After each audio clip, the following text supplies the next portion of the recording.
Wasikal terus.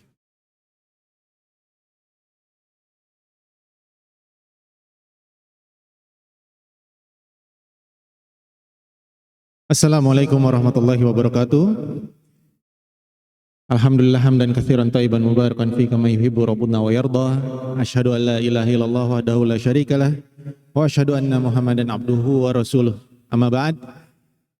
Alhamdulillah pada masih semangat ya. Masya Allah, ini kajian kita yang terakhir pada hari ini, insya Allah yang kelima, yang akan disampaikan langsung oleh Ustadz kita, yaitu Ustadz Dr. Muhammad Abduh Tuasikal, yang akan membahas tema yaitu agungnya syariat puasa. Ya, insya Allah Ustadz sudah berada di tengah-tengah kita yang sebentar lagi akan memasuki area masjid. Jadi diinformasikan kepada para jamaah untuk mempersiapkan diri, meluruskan niat dan juga mempersiapkan alat tulisnya untuk mencatat materi yang akan disampaikan Ustadz. Baik, alhamdulillah Ustadz sudah memasuki area masjid. Mungkin untuk para jamaah untuk bisa lebih fokus.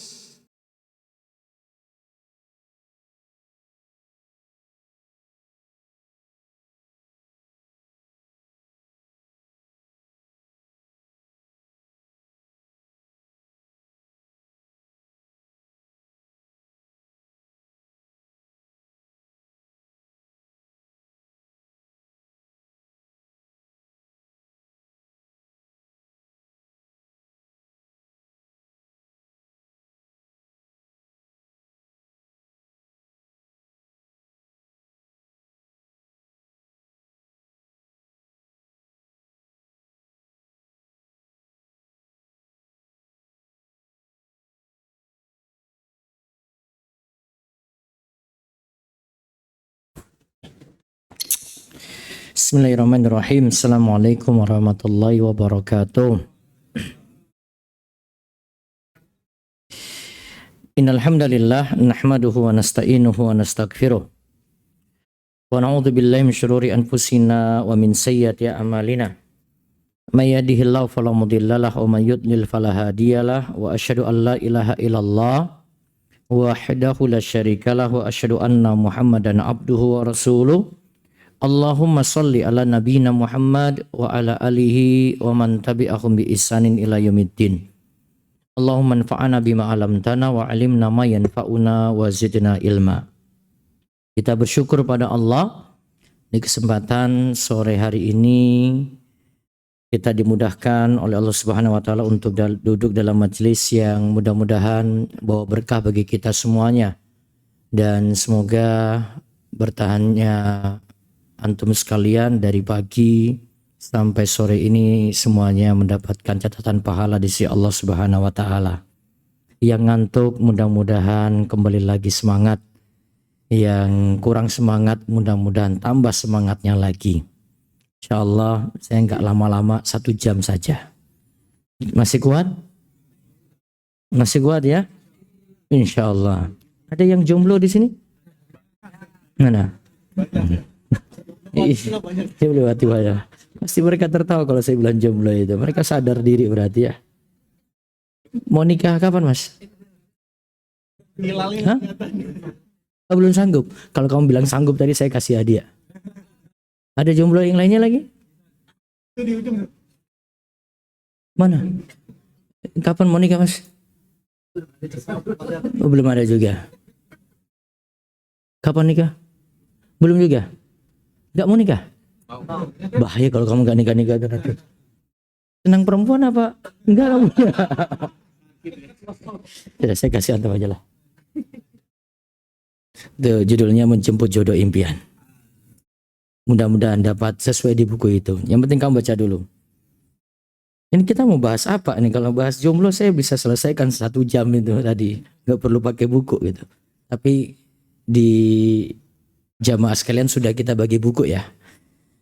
Buku Ramadan Madrasah Iman.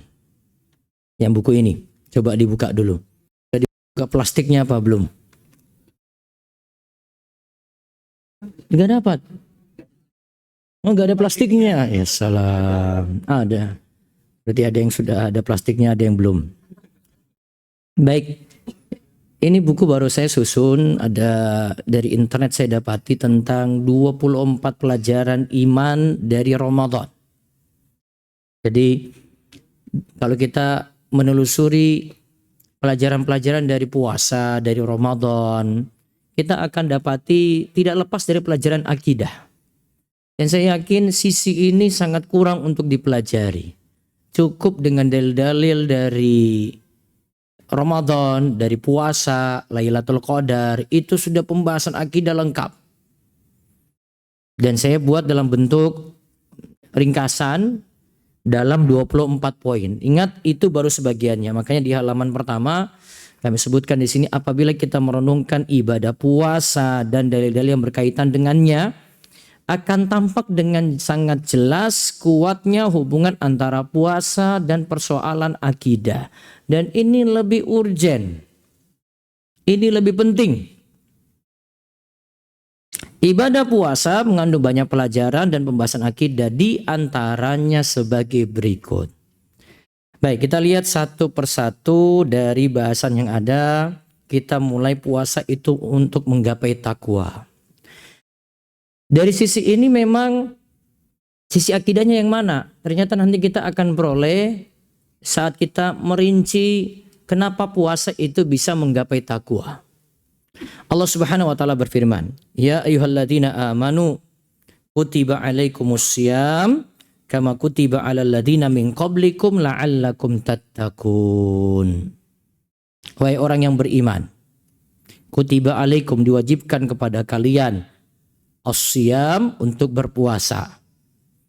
Kama kutiba alal ladzina min qablikum, sebagaimana diwajibkan kepada orang-orang sebelum kalian, la'allakum tattaqun, agar kalian itu bertakwa. Maka dalam puasa punya goal, yaitu untuk takwa tadi. Namun pertanyaannya, kenapa sampai bisa puasa itu menggapai takwa? Nah, poinnya kami sebutkan dari perkataan Syekh Abdurrahman bin Nasir As-Sa'di dalam kitab tafsirnya ketika menafsirkan ayat ini. Pertama, karena dengan puasa kita makin dekat pada Allah. Itu poin pentingnya di situ. Dari mana beliau katakan gini? Takwa dalam puasa adalah seorang muslim meninggalkan apa yang Allah haramkan. Ditinggalkan ini sementara atau seterusnya? Sementara apa seterusnya? Yang diharamkan saat puasa itu ditinggalkan seterusnya apa sementara? Sementara, makan, minum, hubungan intim. Cuma sementara saja. Berapa jam sih kita puasa? Satu hari? 14 jam. Ya, Indonesia 14 jam.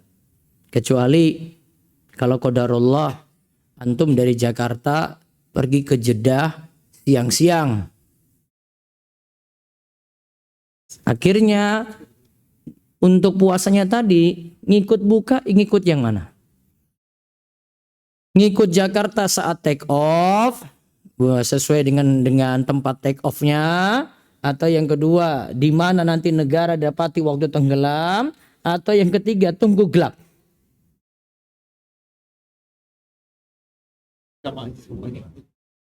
Kalau waktu tempat kita take off kan berarti ikut Jakarta.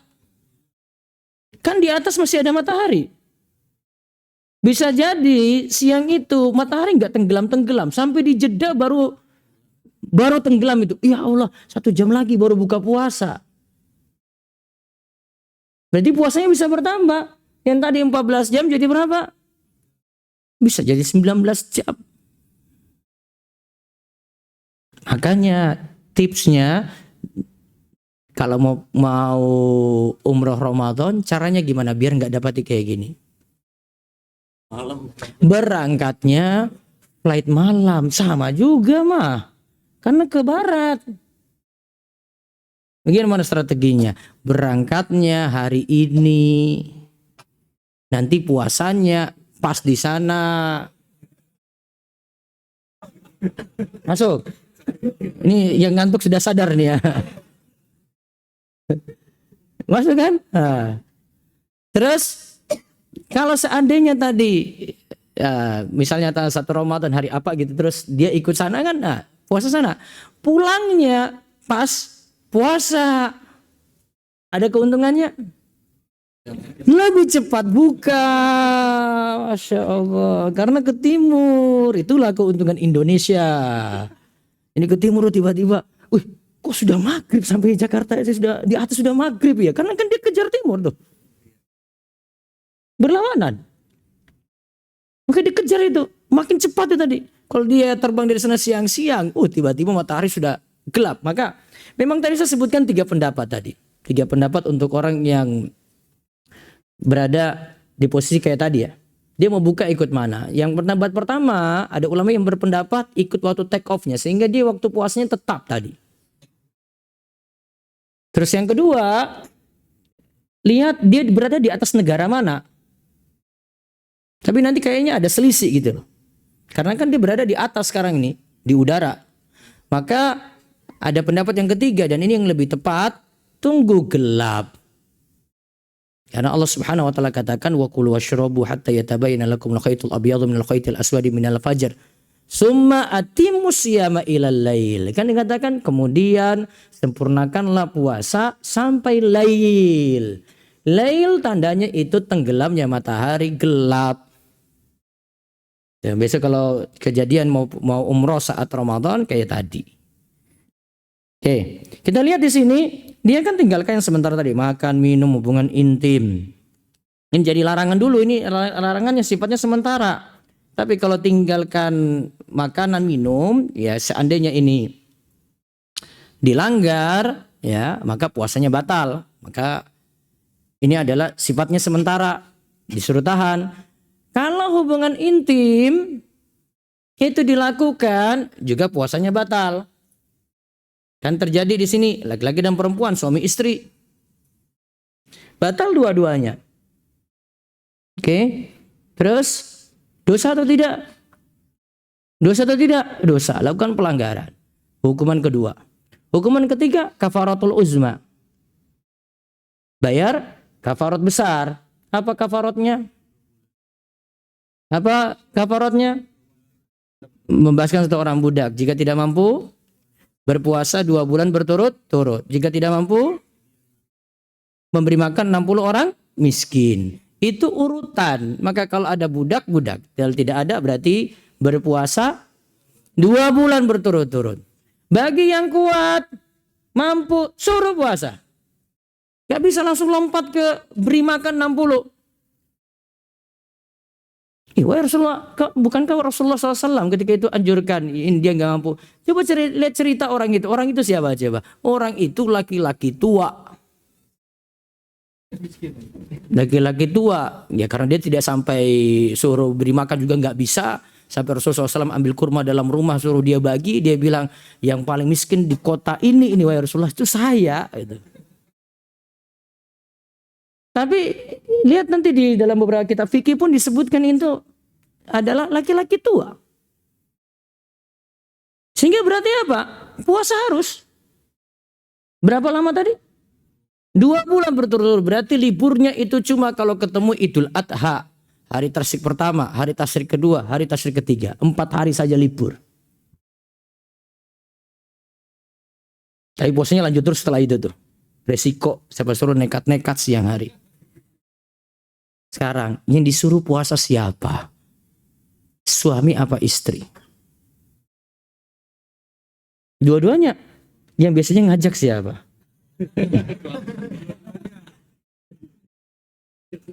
Kalau kita telusuri hadis tadi itu, Rasulullah SAW cuma perintahkan hanya laki-laki ini saja. Rasulullah SAW tidak titip pesan. Bilang sama istrimu nanti lakukan kayak gini juga. Menunjukkan puasa batal memang, terus tadi dosa, tapi kafarat itu dikenakan pada laki-laki. Kafarat dikenakan pada laki-laki. Jomblo paham?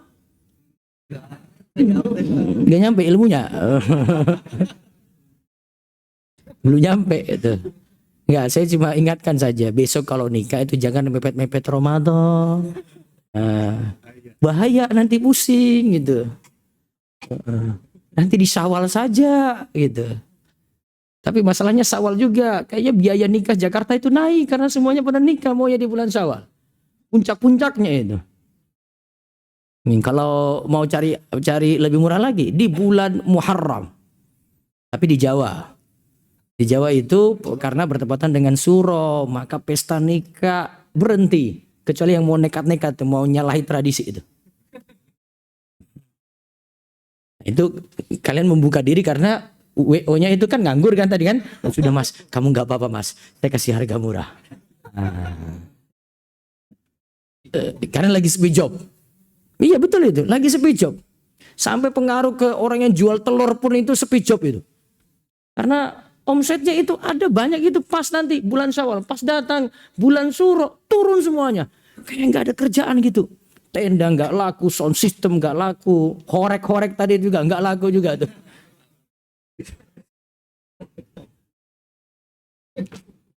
Tidak, berarti nikahnya kapan? Nikahnya tunggu kamu dapat jodoh atau tidak. Makanya kamu di roasting terus saudara ya. Terus, lalu padahal jiwa cenderung, jiwa mau makan, mau minum, mau hubungan intim, kita pingin seperti itu. Tapi disuruh tahan. Dia tahan ini karena apa? Mendekatkan diri pada Allah, mengharap pahala dari Allah. Itulah namanya takwa. Itulah namanya apa? Takwa. Ada pendekatan diri kepada Allah. Terus yang kedua, karena merasa diawasi Allah. Kita merasa diawasi Allah. Karena orang yang berpuasa itu latih diri untuk semakin dekat pada Allah. Ia kekang hawa nafsunya. Padahal ia bisa saja nikmati kenikmatan yang ada. Bahkan dia bisa nikmati sembunyi-sembunyi. Tapi tahu Allah itu awasi. Bisa nggak orang ketika puasa itu diam-diam langsung masuk dapur. Kemudian ada makanan, dia makan 1 piring, 2 piring. Habis itu dia keluar. Aduh kok lemes sekali hari ini, panas. Padahal tadi sudah habis 2 piring loh tadi. Bisa nggak orang kayak gitu? Bisa. Tapi dia tahu Allah awasi. Itu bentuk keimanan dia. Maka dari puasa sendiri itu kita melatih amalan yang tidak banyak orang itu tahu sejatinya. Karena itu kejujuran kita saja. Orang mau nekat-nekat lakukan apapun di bulan Ramadan itu bisa. Tapi karena dia takut pada Allah karena diawasi, maka dia mengurungkan niatnya untuk buat maksiat, untuk lakukan pelanggaran saat puasa. Terus yang ketiga, kaitannya dengan akidahnya lagi adalah karena ketika puasa jalan setan itu menyempit, setan itu mengalir lewat saluran darah. Ketika puasa saluran ini menyempit. Salurannya menyempit. Sehingga saat puasa maksiat itu berkurang. Makanya coba kaitkan dengan hadis yang membicarakan untuk para pemuda yang jomblo-jomblo. Apa kata Nabi SAW? Coba wahai para pemuda, ya, siapa yang mampu menikah, man istata' minkumul ba'ah, yang punya kemampuan ba'ah, maka disuruh apa? Nikahlah. Kalau tidak mampu disuruh apa? Puasa. Kenapa? Karena dengan dia puasa, jalur setan itu menyempit. Maksiatnya berkurang. Tapi ada kejadian lain, ada nih yang belum nikah-nikah, tapi dengan puasanya rajin juga, tetap nggak bisa tahan diri tadi itu dari syahwatnya tadi. Jadi salahnya di mana? Dia sudah puasa, masya Allah puasanya rajin. Kebiasaan apa? Sudah terbiasa apa? Berarti dia ada waktu senggang. Betul nggak? Bisa nggak kita simpulkan dia tidak bisa nahan diri padahal sudah puasa tadi karena waktu senggangnya banyak sehingga peluang bermaksiat banyak. Bisa? Apa dalilnya? Ini agama bro, bukan pakai logika-logika doang. Apa dalilnya? Pernah dengar hadis Nabi SAW katakan, nanti pada hari kiamat manusia itu datang dalam keadaan hufatan, uratan, ghurlan, dalam keadaan tidak beralas kaki, dalam keadaan telanjang, dalam keadaan tidak dikhitan. Terus Aisyah kan dengar ini. Aisyah katakan apa pada Rasulullah Sallallahu Alaihi Wasallam? Wahai Rasulullah, berarti nantinya aurat kami terlihat. Terus Rasulullah SAW jawab apa? Al-amru asyad. Pada hari kiamat itu keadaan lebih genting daripada mikir kayak gitu. Al-amru asyad. Keadaan lebih genting. Artinya karena keadaan sangat genting, berarti masing-masing orang memikirkan dirinya sendiri-sendiri kan? Artinya sibuk. Betul nggak? Sibuk memikirkan diri sendiri. Sehingga tidak mungkin lihat aurat satu sama lainnya tadi itu. Itu maksud Nabi SAW katakan, Aisyah, itu nggak mungkin terjadi itu lihat aurat. Maka Syekh Salim bin Eid Al-Hilali di kitab beliau Bahjatul Nadhirin buat kesimpulan yang bagus tentang hadis ini. Dia simpulkan berarti maksiat itu bisa terjadi sampai lihat aurat itu karena dalam keadaan tidak sibuk. Tidak sibuk. Berarti ada sesuatu, coba lihat. Dia nganggur, dia mulai itu HP, dia nonton sesuatu. Dia nggak kuat kan? Dia lihat HP lagi, nganggur lagi. Dia nonton yang bisa mengundang syahwat. Nganggur lagi. Jadi kuncinya itu di masalah itu dia. Dia punya waktu luang. Maka solusinya, kalau memang puasa itu dia lakukan, sibukkan diri lagi. Sibukkan diri lagi. Karena waktu itu tidak dimanfaatkan. Ada peluang di situ. Nyambung nggak? Saya Salim yang bilang itu. Saya ketika baca hadis ini, waktu ngajarkan saya bilang, ini pendalilan luar biasa nih. Jadi kuncinya sibukkan diri. Karena kita sudah lakukan sebab. Rasulullah SAW itu tadi katakan, kalau tidak mampu maka puasalah. Memang Rasulullah SAW alihkan ke puasa. Sehingga bagi yang sudah pingin nikah, istilahnya itu kalau di kitab Kifayatul Akhyar itu sebutkan at-ta'iq ilan nikah, butuh nikah. Kalau nggak butuh berarti nggak masuk dalam hal ini. Dia butuh nikah, sedangkan untuk finansial kurang. Maka kalau dia tetap menikah hukumnya khilaful aula. Khilaful aula itu baiknya tidak. Karena finansial tetap dipikirkan. Tapi kalau dia nikah pun tidak masalah. Tapi untuk solusi bagi dia disuruh apa tadi? Puasa. Terus yang keempat. Orang yang berpuasa umumnya semakin giat melakukan ketaatan. Dan itulah takwa. Coba lihat. Yang malas ke masjid. Jadi rajin ke masjid kan? Yang gak pernah sholat sunnah. Ya terus sholat wajib lah. Yang gak pernah sholat wajib. Akhirnya sholat wajib. Yang gak pernah rajin sholat malam gitu. Akhirnya sholat malam. Karena apa? Nabi SAW katakan sendiri. Ketika Ramadan tiba, futihat abwaabul jannah wa ughliqat abwaabun nar wa suffilati syayatin. Ketika Ramadan tiba, pintu surga dibuka, tanda kebaikan jadi banyak ini dilakukan. Jadi semangat lakukan kebaikan. Pintu neraka ditutup, terus setan dibelenggu. Setan itu diikat. Apa pengertian setan itu diikat? Abul Abbas Al-Qurtubi katakan, setan itu diikat, satu maksudnya adalah setan diikat untuk orang-orang yang ibadah puasanya serius, ibadah puasanya benar. Berarti kebalikannya, setan tidak diikat untuk orang-orang yang ibadahnya tidak serius. Imam Ibnu Rajab Al-Hambali itu katakan, puasanya orang awam itu hanya nahan lapar, hanya nahan haus. Itu puasanya siapa? Orang awam. Kita yang jadi penuntut ilmu jangan berhenti di situ. Tapi harus apa? Tingkatkan lagi. Pendengarannya dijaga, penglihatannya dijaga, tangannya dijaga, lisannya dijaga, kakinya dijaga.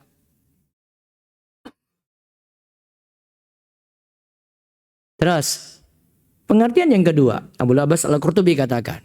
Tadi yang pertama tadi apa? Setan dibelenggu pada orang yang serius puasa. Yang kedua, setan itu diikat hanya setan-setan yang besar saja. Yang bocil-bocilnya itu.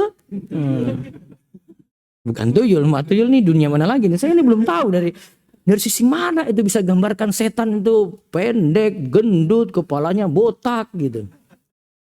Gak pakai baju lagi. Ini nggak tahu ini. Masalah penggambaran sesuatu yang gaib loh itu. Itu masalah itu. Penggambaran sesuatu yang gaib loh itu. Itu masalah. Tadi sampai mana tadi? Setan yang kecil-kecil itu. Setan besar saja yang diikat, setan kecilnya masih berkeliaran. Terus yang ketiga. Setan yang diikat ini bukan berarti hawa nafsu diikat. Pengertian yang ketiga tuh. Setannya diikat bukan berarti hawa nafsu itu bisa dikekang. Berarti hawa nafsu masih ada atau tidak? Masih. Maka peluang maksiat masih ada. Ibnu Taimiyah di kitab beliau Qaidatun Fis Sabri itu katakan, peluang orang itu bermaksiat itu karena 4 faktor. Orang bisa bermaksiat itu karena 4 faktor. Salah satu dari 4 faktor ini. Pertama, karena diri sendiri.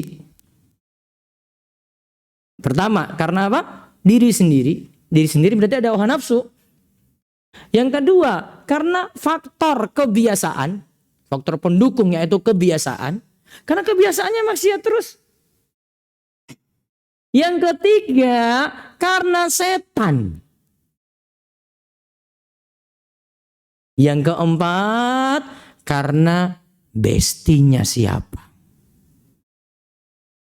Tuh, ibu-ibu nyambung itu. Gini mereka lihat kanan kirinya. Ya jangan-jangan setannya sebelah sini nih kanan kiri. 4 faktor ini saja. Dan itu nyata tuh apa kata Ibnu Taimiyah. Ada hawa nafsu, ada tadi kebiasaan, ada tadi yang ketiga apa? Setan. Yang keempat apa? Temannya siapa tuh? Bestinya siapa? Bahkan ada bestinya itu yang sampaikan pakai muqaddimah dulu. Ini maksudnya bukan saya jelekkan teman kita ya, bukan ya.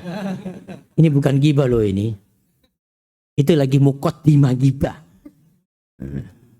Ibu pada tertawa semua itu karena ada temannya kayak gitu juga. 4 faktor ini. Tadi kan 1 faktor sudah hilang tuh, setan tadi kan. Berarti masih ada berapa? 3. Masih ada hawa nafsu. Masih ada apa lagi tadi? Kebiasaan. Jadi kebiasaan terus kok. Masih ada temannya lagi. Gak usah mikir teman jauh-jauh. Suaminya atau istrinya pun sama. Bisa goda seperti itu. Terus yang kelima. Begitu pula ketika puasa, orang yang kaya akan merasakan lapar sebagaimana orang miskin biasa merasakan lapar. Sehingga ketika orang kaya itu rasakan seperti itu bentuk takwa bagi dia. Dia rasakan derita orang lain.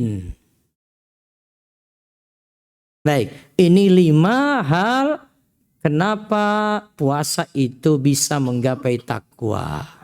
Lalu pelajaran berikutnya lagi, kaitannya puasa dengan akidah atau iman, keikhlasan. Puasa itu mengajarkan keikhlasan. Bahkan di sini disebut keikhlasan sebagai buah terbesar dari puasa. Kenapa? Karena puasa adalah ibadah yang sifatnya tersembunyi. Tadi sudah saya sebutkan. Ibadah yang dilakukan diam-diam. Orang puasa wajib maupun puasa sunnah hampir sama. Kalau puasa wajib, bedanya itu dengan puasa sunnah. Karena puasa wajib kita puasa bareng-bareng. Kalau puasa sunnah, jadi dia sendiri. Maka kan orang lain itu kan belum tahu kalau dia itu puasa. Kadang dia mulai cari-cari alasan untuk banyak itu. Ayo makan. Oh iya, kalian duluan aja. Dia nggak mau. Tapi dia berusaha jaga rahasia itu. Biar sudah jadi rahasia antara dirinya dengan Allah. Itu ibadah tersembunyi. Puasa mendidik seorang mukmin untuk mentauhidkan Allah. Karena dia berharap puasa ini Allah yang balas. Dan mengikhlaskan seluruh amal hanya kepada Allah semata tanpa menyekutukan Allah dengan apapun. Makanya dalam hadis qudsi Nabi SAW bersabda, Allah berfirman, illa sawma, kecuali amalan puasa. Fa innahu li. Jadi katakan, Allah itu katakan, puasa itu untukku. Wa ana ajzi bihi, aku yang balas, kata Allah. Innahu taraka syahwatahu wa ta'amahu wa syarabahu min ajli. Orang yang puasa itu meninggalkan syahwatnya, meninggalkan makannya, meninggalkan minumnya. Dia lakukan karenaku. Itu dilakukan karena Allah Subhanahu wa taala. Itu menunjukkan keikhlasan dirinya ketika lakukan ibadah puasa. Tapi ada pelajaran penting di sini jamaah sekalian. Kalau kita tahu bahwasanya ikhlas itu berarti kita memang memurnikan ibadah hanya pada Allah. Jadi niatan ibadah kita itu hanya kepada Allah. Kita tidak mau supaya ibadah ini jadi riya.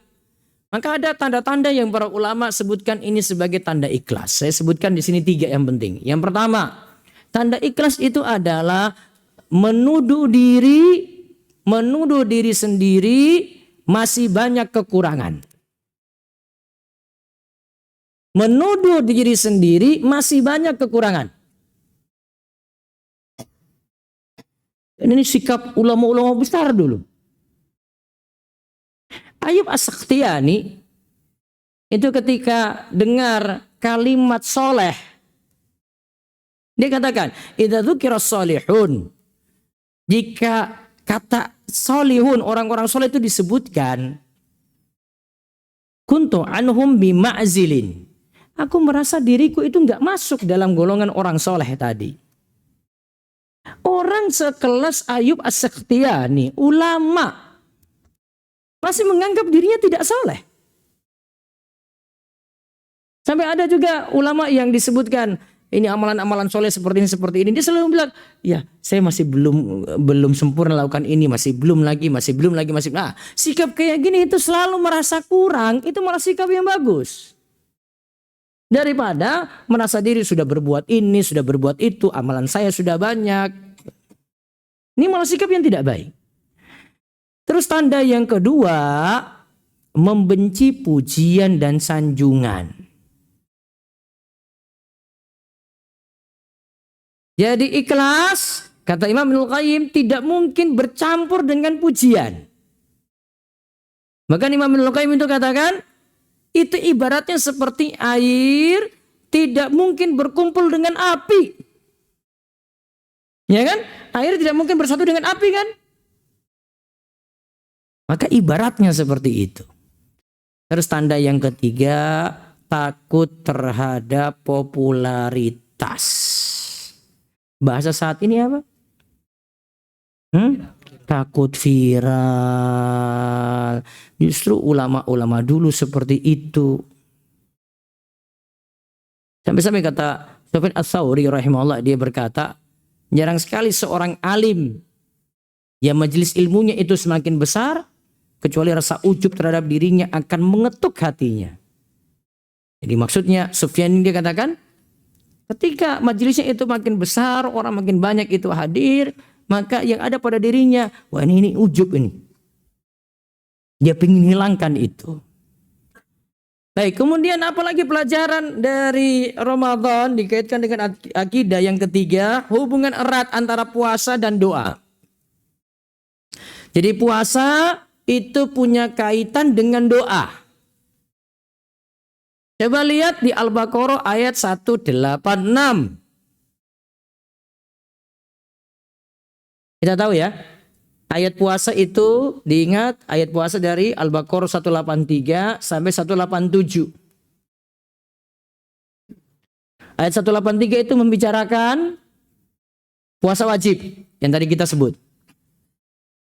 Ayat 184 membicarakan puasa dan fidyah itu takhir, pilihan. Jadi walaupun wajib, boleh milih puasa, boleh milih fidyah. Kemudian ayat 185, faman syahida minkum syahra falyasum. Itu membicarakan tentang puasa lagi. Tapi puasa jadi satu pilihan, fidyah tidak. Fidyah tidak. Kecuali fidyah diperuntukkan untuk orang yang tidak bisa berpuasa secara permanen. Lalu lompat dari 185. Sebelum 186 kita lihat 187. Masih membicarakan puasa juga. Yaitu membicarakan hal-hal yang dibolehkan. Yang dibolehkan di malam hari bulan Ramadan. Dan membicarakan tentang pembatal puasa. Berarti ayat 183 puasa. Ayat 184 membicarakan puasa. Ayat 185 masih membicarakan puasa. Ayat 187 masih bicarakan puasa. Ayat 186 yang ini kita bahas ini itu berada di tengah-tengah ayat puasa, yaitu tentang doa. Allah berfirman, "Wa idza sa'alaka ibadi anni fa inni qarib, ujibu da'watad da'i idza da'an." Dan apabila hamba-hambaku bertanya kepadamu tentang aku, maka sungguhnya aku itu dekat. Aku mengabulkan doa orang yang berdoa apabila ia berdoa kepadaku.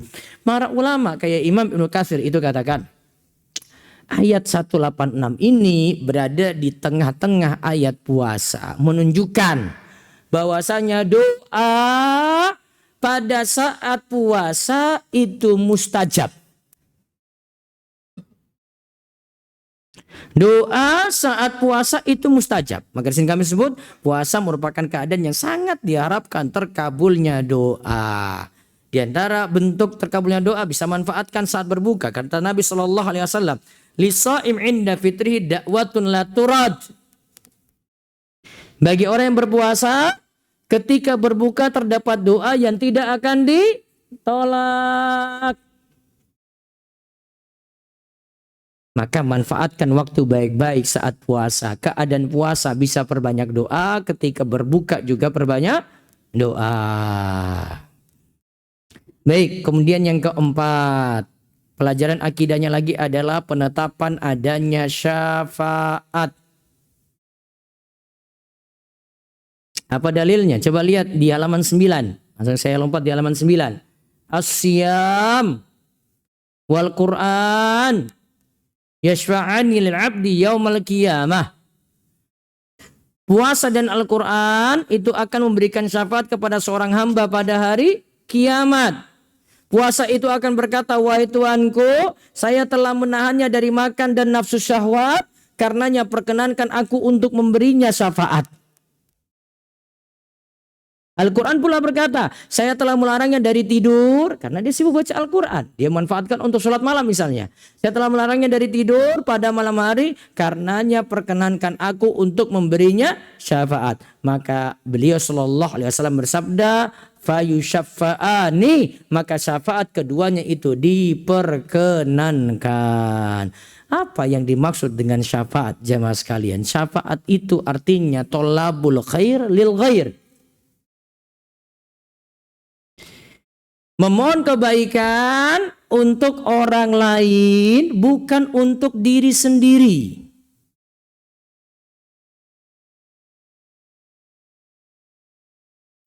Memohon kebaikan untuk siapa? Orang lain, bukan untuk diri sendiri. Apa maksudnya? Gini, lihat. Kita langsung bahas syafaat hari kiamat saja. Umat umat ini minta pada Nabi Muhammad SAW untuk beri syafaat. Nabi Muhammad SAW minta kepada Allah untuk beri syafaat kepada umatnya. Dan ingat tentang syafaat ini, Nabi SAW itu sebagaimana Nabi yang lainnya, masing-masing Nabi itu punya doa mustajab. Tapi Nabi SAW simpan itu untuk beri syafaat kepada umatnya. Maka Nabi SAW diberikan dua pilihan oleh Allah. Pilihan yang pertama, engkau minta pada Allah. Ya, pilihan pertama itu Allah beri pilihan, umatmu itu masuk surganya, jumlah mereka nanti separuh dari umat. Dari separuh umat Nabi Muhammad masuk surga. Kamu bisa minta kayak gitu. Atau yang kedua, kamu minta untuk diberi syafaat. Nabi Muhammad SAW tetap meminta syafaat untuk umatnya. Kenapa tidak milih separuh umat masuk surga? Kenapa? Masih separuh. Separuhnya lagi bagaimana? Tapi kalau pilih syafaat akan lebih dari separuh. Itu kasih sayang Nabi kita Muhammad SAW pada umatnya. Nah, kita balik tadi itu. Nabi Muhammad SAW minta kepada Allah. Ini kan dari umatnya ini. Untuk beri syafaat kepada umatnya ini. Maka Nabi jadi perantara di sini. Nabi bukan minta untuk dirinya, tapi minta untuk siapa? Untuk umatnya. Tapi mintanya pada siapa? Allah. Maka dari sini kita pelajari ada dua syarat utama terjadinya syafaat. Pertama, ada izin dari Allah dulu. Man dzalladzi yashfa'u 'indahu illa bi'idnih. Ayat kursi kan? Al-Baqarah 255. Tidak ada yang dapat memberi syafaat di sisinya tanpa izin Allah. Jadi Allah kasih izin dulu. Jadi ketika Nabi Muhammad SAW minta syafaatul uzma, Nabi Muhammad SAW sujud di hadapan Allah, memuji Allah, baru Allah izinkan syafaat terjadi. Belum keluar izin, syafaat tidak akan terjadi. Terus syarat yang kedua, adanya ridho dari Allah, adanya ridho Allah kepada orang yang diberi syafaat. Adanya apa? Ridho pada orang yang diberi syafaat. Berarti Allah harus ridho, ini umatnya ini harus diridhoi oleh Allah dulu. Tidak bisa dari umat ini dapat kecuali satu syafaat saja, syafaatul uzma. Syafaatul uzma itu untuk seluruh umat. Tapi kalau bahas syafaat Nabi Muhammad secara khusus, umat yang diberi ini harus Allah ridhoi. Siapa yang Allah ridhoi? Syarat mendapat ridha Allah terkait syafaat ada dua. Pertama, yang diberi adalah ahli tauhid. Berarti tidak melakukan kesyirikan. Yang kedua, ahlus sunnah. Tadi yang pertama apa? Ahli tauhid. Yang kedua, ahlus sunnah. Saya pakai istilah ahlus sunnah saja. Apa ahlus sunnah? Siapa yang mau jawab? Saya kasih hadiah buku. Apa? Jomblo. Di sunnati wal kitab. Mengikuti sunnah Nabi Sallallahu Alaihi Wasallam, gitu. Itu pakai daftar atau tidak? Enggak. Ahlus sunnah harus daftar enggak? Enggak. Markasnya di mana? Enggak ada. Ketuanya siapa? Enggak ada juga. Terus punya kartu anggota enggak? Enggak juga. Barakallahu fiik. Tapi itu bukunya judulnya Cinta Janji Ujian. Besok kalau sudah punya baru baca buku itu ya. Ahlus sunnah berarti yang mengikuti sunnah Nabi. Maka syaratnya harus mengikuti sunnah Nabi Sallallahu Alaihi Wasallam baru dapat syafaat. Tapi kita tidak bisa mengerucutkan ini pada orang-orang tertentu saja atau golongan tertentu saja, nggak bisa. Harus dipahami baik-baik. Ahlus sunnah itu sifatnya siapa yang mengikuti ajaran Nabi. Itu dulu prinsipnya kayak gitu. Bukan pada kelompok tertentu. Bukan di masjid tertentu. Bukan di daerah tertentu. Wah, kalau cuma klaim saja di daerah sini nih, ini masuk Jakarta apa nih? Ini Jaksel ini. Ini Jaksel nih. Ini orang-orang Jaksel saja yang klaim nantinya itu. Orang Gunung Kidul nggak masuk. Bahaya itu. Akhirnya dikirim ke Jaksel juga. Nggak kuat tinggal di sini. Stres mereka. Stresnya kenapa? Macet. Itu aja. Pemahaman. Maka tadi syarat ahli tauhid berarti ahlu syirik nggak bisa.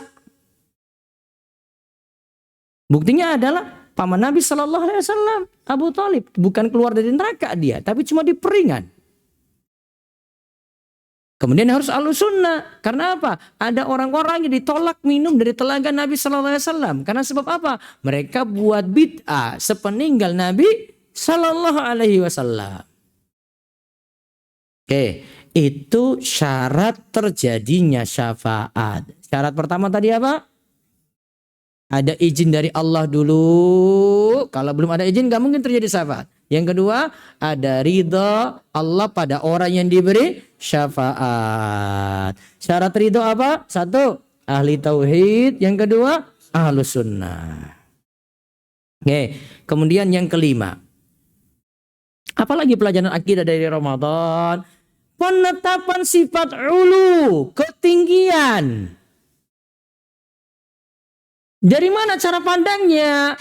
Kita tahu Lailatul Qadar itu ayatnya itu kan berbunyi, ayatnya itu menyatakan bahwasanya Al-Quran diturunkan. Siapa yang turunkan? Allah kan? Al-Quran diturunkan oleh Allah pada malam Lailatul Qadar. Inna anzalnahu fi Lailatul Qadar. Sesungguhnya kami turunkan Al-Quran itu pada malam Lailatul Qadar. Namanya turun itu diturunkan dari mana ke mana? Atas ke bawah. Gak mungkin dari mana-mana ke mana-mana. Itu loh. Simpel cara mikirnya loh. Dan kita yakini juga dalam ayat-ayat yang begitu banyak. Wahwal aliyul azim. Allah itu maha tinggi. Maha tinggi. Selalu orang itu kalau hormati yang lainnya suruh tempat tinggi. Ada tamu besar datang ke rumah kita, memang ada karpet di bawah, ada karpet bersih di bawah, tapi ada tempat duduk di atas. Disuruh duduk di mana? Atas dulu. Pak, jenengan di atas saja Pak, nggak usah di bawah Pak, kotor maaf. Sopan santunnya kayak gitu. Orang berada di pelaminan, di atas apa di bawah Mas? Di atas. Nggak mungkin suruh di bawah, bagaimana mau kelihatan? Nyambung lagi. Ketika kita baca saat sujud, Subhana rabbiyal a'la. Artinya apa? Maha suci Rabbku yang maha tinggi. Tinggi lagi istilahnya. Bukan Allah yang maha di mana-mana, bukan. Sehingga ini sudah jadi akidah seorang muslim meyakini Allah itu di atas sana. Sampai-sampai Syekhul Islam Ibnu Taimiyah itu katakan, qala ba'du akabiri ashabi Syafi'i. Sebagian ulama besar Syafi'iyah itu mengatakan bahwasanya fil Quran alfu dalilin au azid au azyad. Dalam Al-Quran itu ada 1000 dalil, bahkan lebih dari itu. Yang menunjukkan apa? Tadullu ala anna Allah ta'ala alin alal khalqi. Yang menunjukkan bahwasanya Allah itu maha tinggi di atas seluruh makhluknya. Wa annahu fawqa ibadihi. Allah itu berada di atas tinggi di atas seluruh makhluknya. Di atas hamba-hambanya. Kalau tadi angkanya disebut alfu dalilin, di perkataan yang lain dikatakan salah sumi'ati dalilin, 300 dalil. Tadullu ala dzalik, untuk menunjukkan hal tersebut. Ibnu Taimiyah nukil bahwasanya ini perkataan akabir Syafi'i, ulama-ulama besar dalam mazhab Syafi'i. Dan ada perkataan Imam Syafi'i dan yang lainnya banyak tentang itu. Lebih jelasnya kalau perkataan ulama Syafi'iyah di murid senior beliau, yaitu Imam Al-Muzani di kitab beliau Syarhus Sunnah. Nanti bisa baca kalau ingin pelajari Syarhus Sunnah lengkap, syarahnya ada di website saya rumeso.com. Saya bahas Syarhus Sunnah ini secara lebih lengkap. Sudah lengkap, sudah selesai. Oke, yang keenam, penetapan sifat memaafkan bagi Allah. Dalilnya apa? Di dalam doa yang dibaca oleh Muslim ketika dapati Lailatul Qadar. Sebagaimana Nabi SAW ajarkan pada Aisyah. Ketika Aisyah tanyakan, wahai Rasulullah, apa yang mesti aku baca ketika aku bertemu dengan malam Lailatul Qadar? Yang tanya siapa tadi?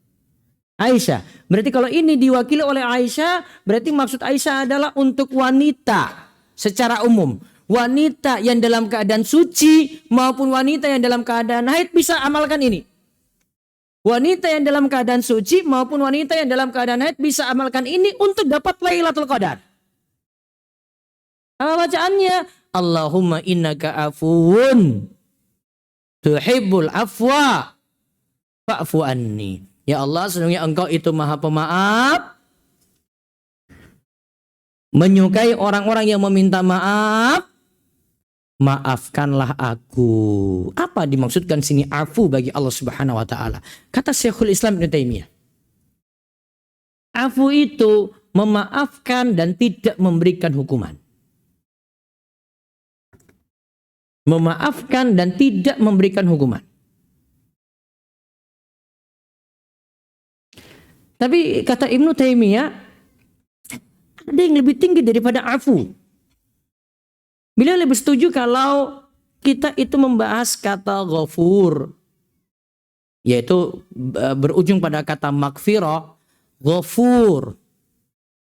Itu maknanya adalah mengampuni, tidak menghukum, dan efeknya lagi dari makna ini ada kedekatan.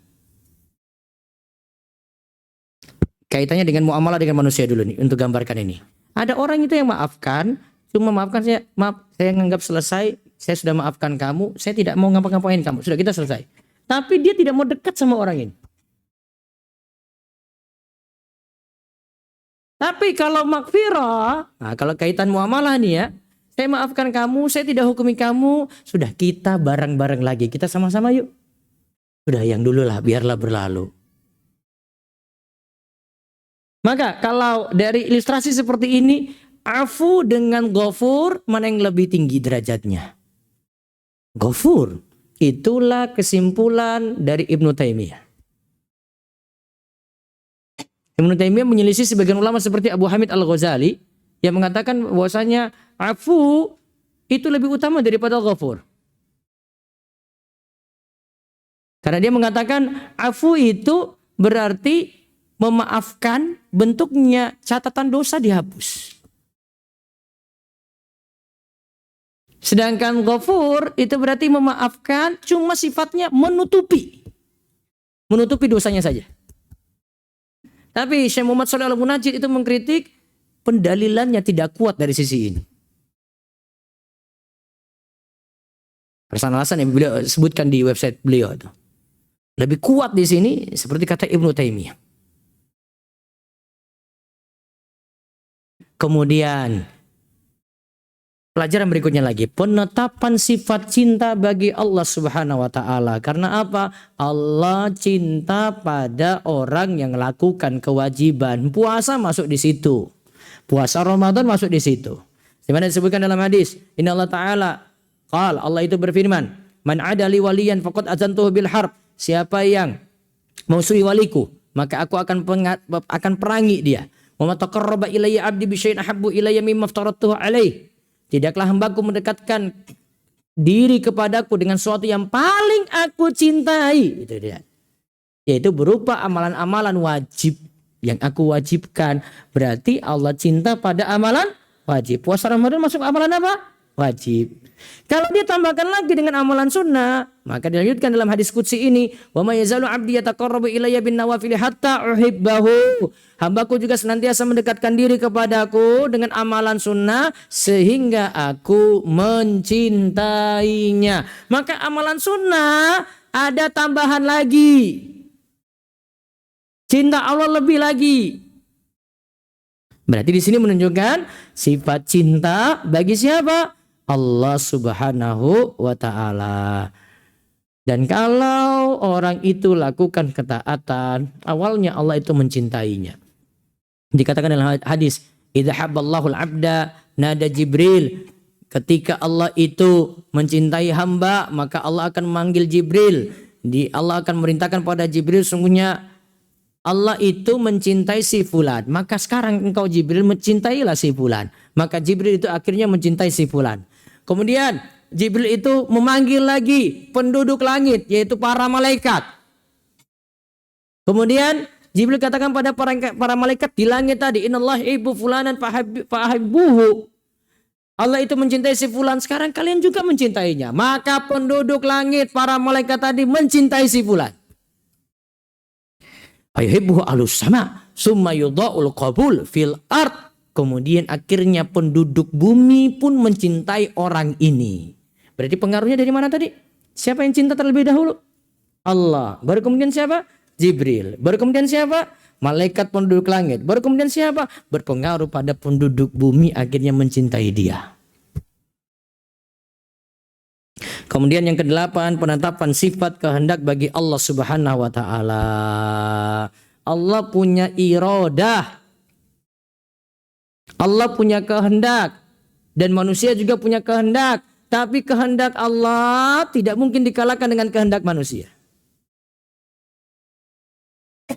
Tapi kehendak atau iroda di sini ada dua. Yang pertama adalah iroda kauniyah, yang kedua adalah iroda syariah. Apa pertama? Iroda kauniyah, yang kedua iroda syariah. Iroda kauniyah itu kehendak Allah yang pasti terjadi. Itu pasti.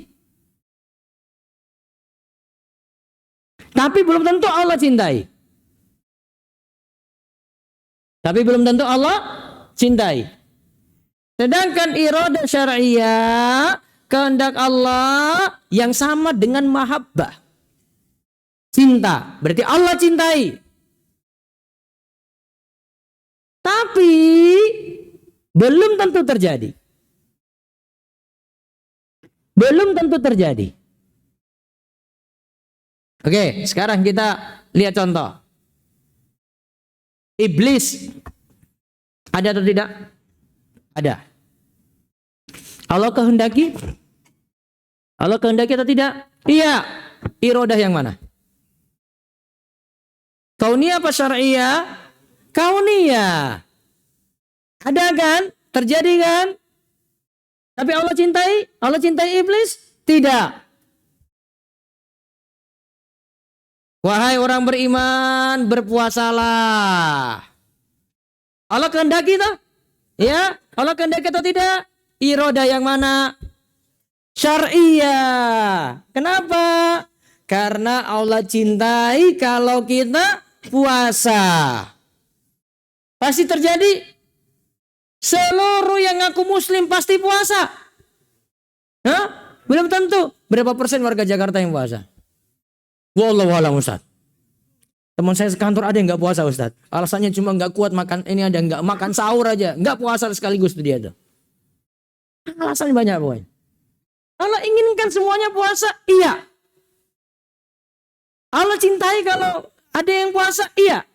Tapi terjadi untuk itu tidak. Ada yang puasa, ada yang tidak.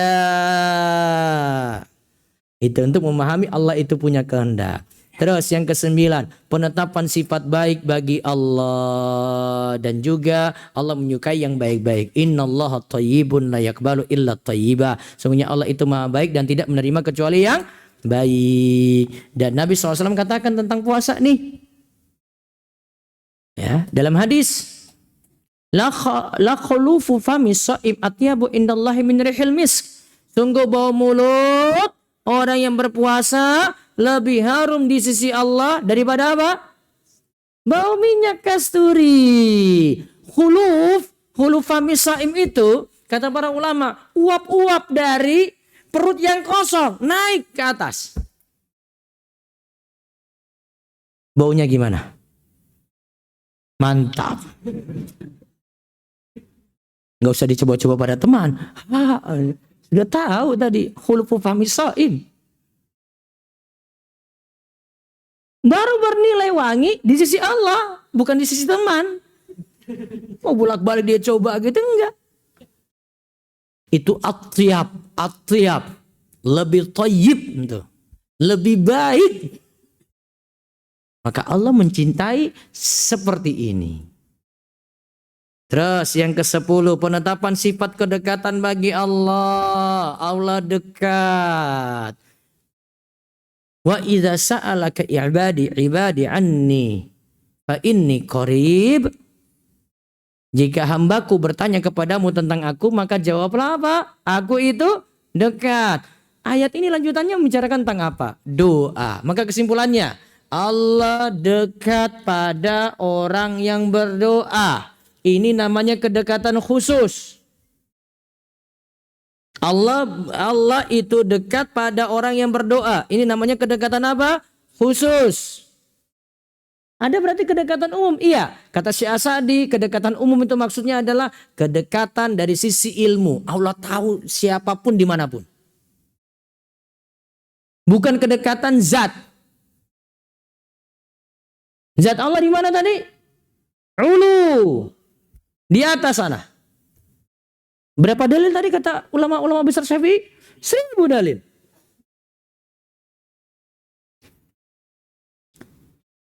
Maka bagi yang berpuasa, manfaatkan waktu baik-baik karena itu adalah waktu dekatnya tuh.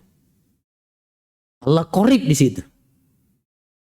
Terus yang ke-11, iman kepada malaikat. Kenapa? Tanazzalul malaikat warruhu fiha. Malaikat turun. Pada malam apa ini? Lailatul Qadar. Makanya Lailatul Qadar itu diantara maknanya adalah qadar itu artinya baik, sempit.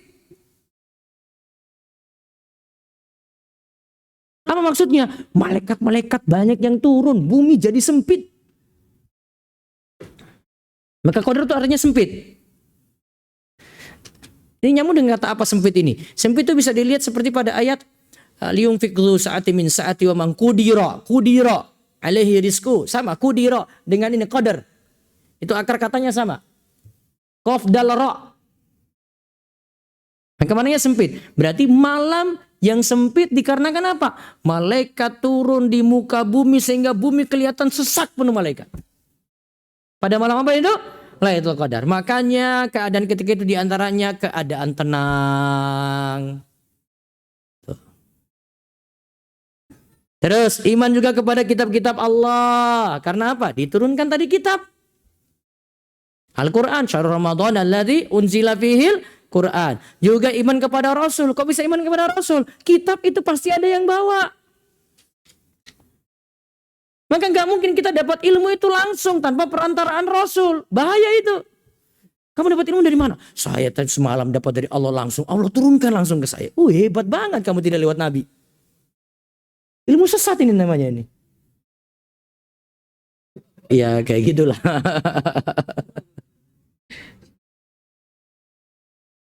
Terus yang ke-14, iman kepada hari akhir.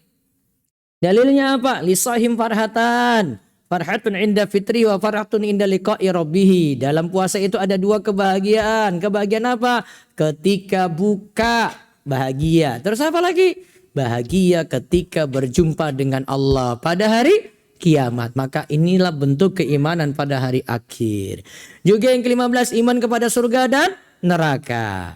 Kenapa? Pintu surga dibuka, pintu neraka ditutup. Yang ke-16, iman kepada takdir. Kenapa? Karena pada Lailatul Qadar itu adalah waktu ditetapkannya takdir tahunan. Makanya nama lain dari Lailatul Qadar arti dari Lailatul Qadar itu adalah malam penetapan takdir untuk 1 tahun. Berarti ada takdir tahunan, ada takdir yang lainnya. Iya, ada namanya takdir umum 50.000 tahun sebelum penciptaan langit dan bumi. Ada lagi takdir yang ditetapkan dalam perut ibu ketika bayi kandungannya berusia berapa? 4 bulan. Dapatkan rezekinya, ajalnya, amalnya, bahagia atau sengsara. Ada juga namanya takdir harian. Terus yang ke-17, iman kepada keberadaan jin. Dalilnya apa? Tadi setan-setan yang diikat. Karena setan itu kan ada 2 jenis. Ada setan dari kalangan jin, ada setan dari kalangan manusia. Bestinya tadi itu loh. kanan kirinya itu. Terus yang ke-18, iman bertambah dengan ketaatan dan berkurang karena maksiat. Apa dalilnya? Lailatul Qadri khairu min alfi syahr. Lailatul Qadri lebih baik daripada 1000 bulan.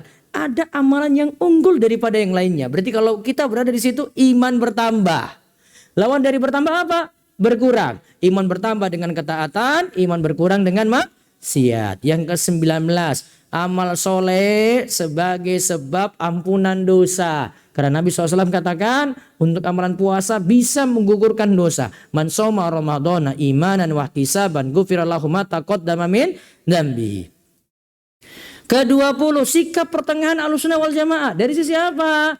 Kita itu tidak boleh berada dalam dua sisi. Sisi berlebihan dan sisi meremehkan. Harus di tengah-tengah. Dari sisi apa puasa itu berlebihan? Puasa wisol. Puasa wisol itu apa? Puasa terus tidak pakai buka. Terus meremehkan dari sisi apa di sini? Yang nggak puasa sama sekali. Ahlussunnah berada di tengah-tengah. Terus yang ke-21, larangan bid'ah dalam ibadah puasa. Kenapa? Karena kita tahu kama kutiba alal ladzina min qablikum, puasa sendiri itu punya dasar dari umat terdahulu. Berarti sudah ada dasarnya. Maka secara umum kita itu beragama harus punya dasar. Tapi kita kan punya tuntunan dari Nabi kita Muhammad Sallallahu Alaihi Wasallam. Maka kita pakai tuntunan dari beliau. Terus yang ke-22, syariat umat terdahulu berlaku bagi kita selama tidak ada dalil yang menyelisihinya. Kita kan ikut puasa umat terdahulu. Cuma rincian puasanya berbeda. Tapi ada syariat yang terdahulu tidak berlaku bagi kita juga. Contoh, coba lihat Ashabul Kahfi. Ada anjingnya kan yang nemani? Ya kan? Sekarang umat Islam memelihara anjing boleh nggak? Nggak boleh. Dulu Nabi Yusuf alaihissalam, ya, saudara-saudaranya itu pada sujud di hadapan dia itu, sujud penghormatan. Dalam syariat Islam nggak boleh lagi. Itu contohnya. Terus yang ke-23, berkah pada waktu dan benda tertentu. Di sini berkahnya pada malam Lailatul Qadar. Inna anzalnahu fi lailatin mubarakatin. Sesungguhnya kami menurunkan Al-Quran itu pada malam yang penuh berkah. Dan di antara yang berkah di sini juga adalah pada waktu, yaitu waktu sahur. As-sahuru fa inna fis sahuri barakah. Makan sahurlah kalian karena dalam makan sahur terdapat apa? Keberkahan. Dan hikmahnya dari pelajaran berkah ini, ingat berkah itu kata Nabi SAW wal barakatu minallah.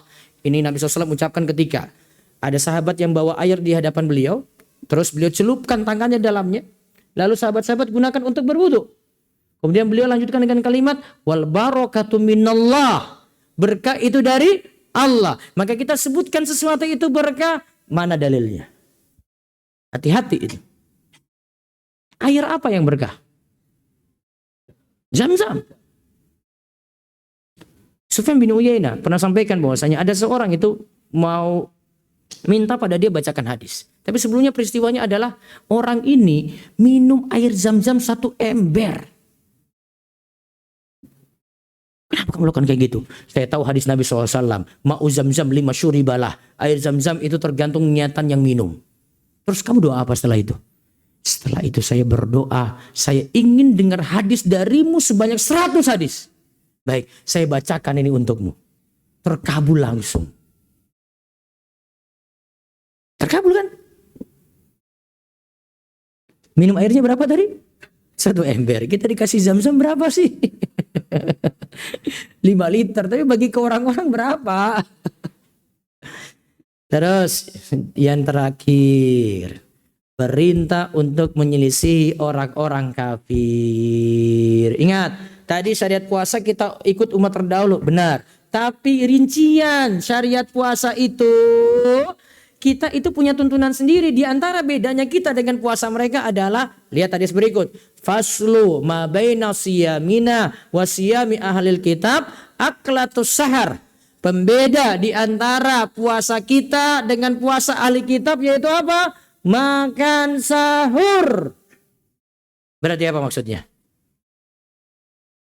Ahli kitab Tidak ada syariat makan sahur.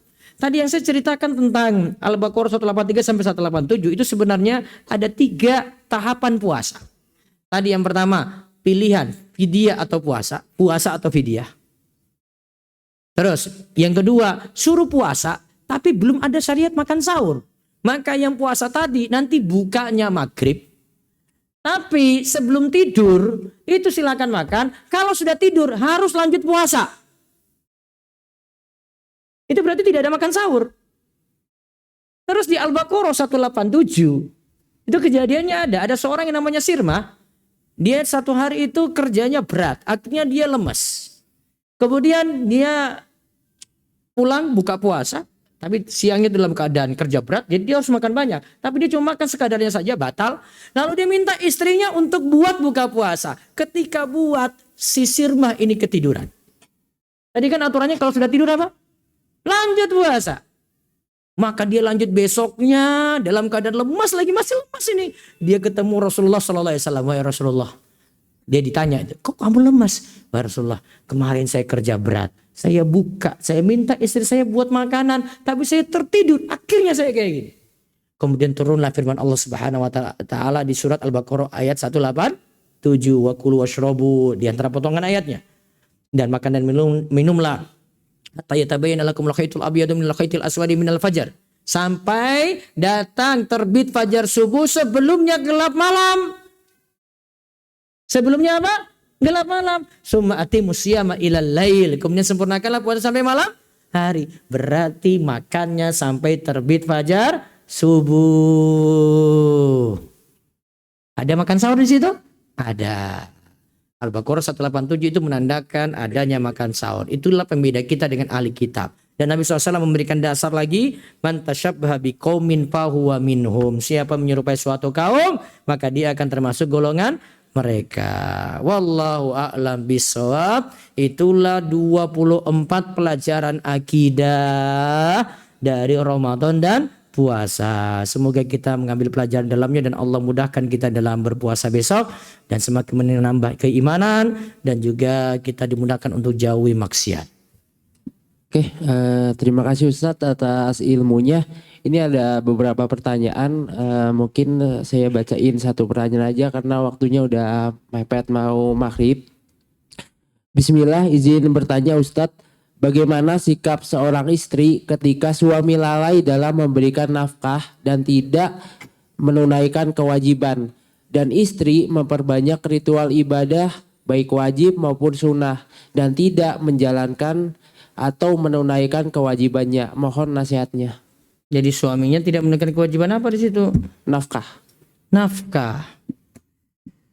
Solusi pertama SABAR. Sabar. Itu jawaban paling ampuh itu. Gak ada jawaban lain selain ampuh yang itu. Yang kedua, ya ini kan ini bahas di posisi istri dulu ini kan. Posisi istri ini. Nah, maka saran saya pokoknya jadi istri yang soleha. Jadi istri yang baik, taat pada suami dulu. Ini perbaikan diri dulu. Ini introspeksi diri kalau ada yang masih kurang-kurang. Jadi istri dulu ini. Terus sekarang tinjauan dari si suami. Baiknya ada nasihati. Karena ada yang suami itu ketika nikah nggak tahu kalau kewajiban dia itu nafkahi istri. Tapi saya khawatir di sini istrinya juga masalahnya kerja. Biasanya kayak begini, ada kejadian istrinya itu kerja. Ketika istri kerja, suami, mumpung istri saya cuma numpang makan aja sama dia. Kejadian kayak gitu. Karena dia nggak punya izzah, nggak punya kemuliaan lagi. Maka sadarlah yang di posisi suami seperti ini. Dia dalam hal nafkah itu wajib. Dan Nabi SAW itu katakan, kafa bil mari itsman ayyudayya ma yaqud. Cukup seorang dikatakan berdosa ketika dia tidak mau tanggung jawab pada orang yang harus dia nafkahi. Dosa. Jadi dari sisi tadi dua tinjauan tadi, si suami seperti itu. Oke, baik Ustadz. Ini yang terakhir ada hadiah dari panitia. 1 ikhwan, 1 akhwat. Bisa Ustadz kasih pertanyaan. 1 ikhwan, 1 akhwat. Nanti ada hadiah dari panitia. Baik, untuk ikhwan sebutkan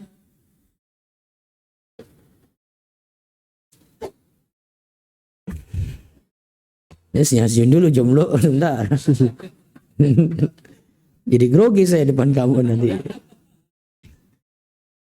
Dari sisi mana kita menetapkan sifat ulu terkait Ramadan? Nah, belakang sana ada. Ya. Sifat ulu tadi ya.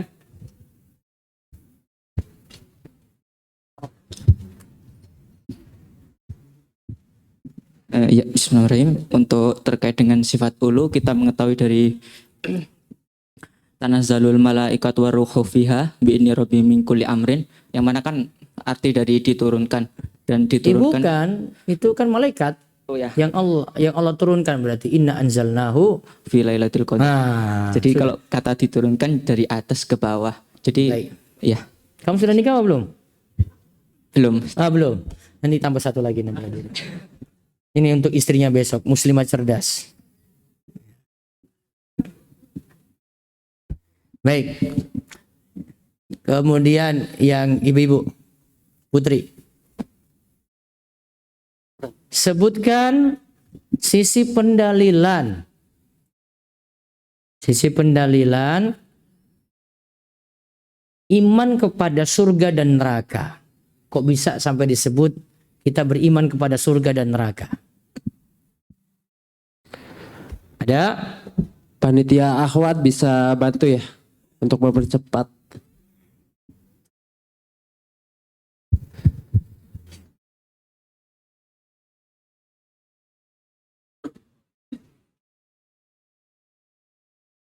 Ada? Ayo. Sebentar Ustaz.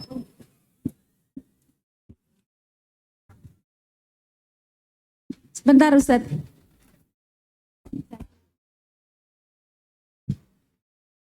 Bismillah, dalil ada surga dan neraka. Idza jaa ramadhana futihat abwabal Idza jannah. jaa Ramadhanu. Oh, idza jaa ramadhanu futihat abwabal jannah wa ghuliqat abwaban Futihat abwabul jannah. wa futihat abwabul jannah wa ghuliqat abwabun nar wa Sufidatis. sufiyati Sufidatis wa syayatin. sufidati syayatin. Oke. Ini masih jomblo? Masih Masih. Satu. Yang kedua, sudah pernah belajar bahasa Arab belum? sudah, Sudah. tapi belum mahir. Belum akhir. Bahasa Arabnya apa yang dipelajari? Nahu, Nahu, ya itu harusnya bacanya ja'a Ramadhanu, itu gak bisa bacanya fathah itu. afan Ustaz. Iya. Dia nggak bisa jadi di situ posisinya nggak bisa jadi maf'ul fi, nggak bisa itu. Nggak bisa. Dia sebagai fa'il di situ.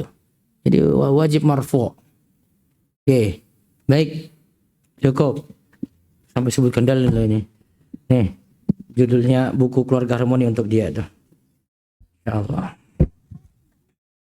Cukup ya? Ya kan cukup kan? Ridwan. Itu nanti untuk akhwatnya bukan Iya. untuk kamu ya. Nanti disampaikan. Iya. Baik, itu saja dari kami cukupkan. Semoga jadi ilmu yang manfaat. Subhanakallahumma bihamdika asyhadu an la ilaha illa anta astaghfiruka wa atubu ilaik. Assalamualaikum warahmatullahi wabarakatuh. Warahmatullahi wabarakatuh. Sebenarnya sayang ya. Jazakallahu khairan Ustadz atas ilmunya. Semoga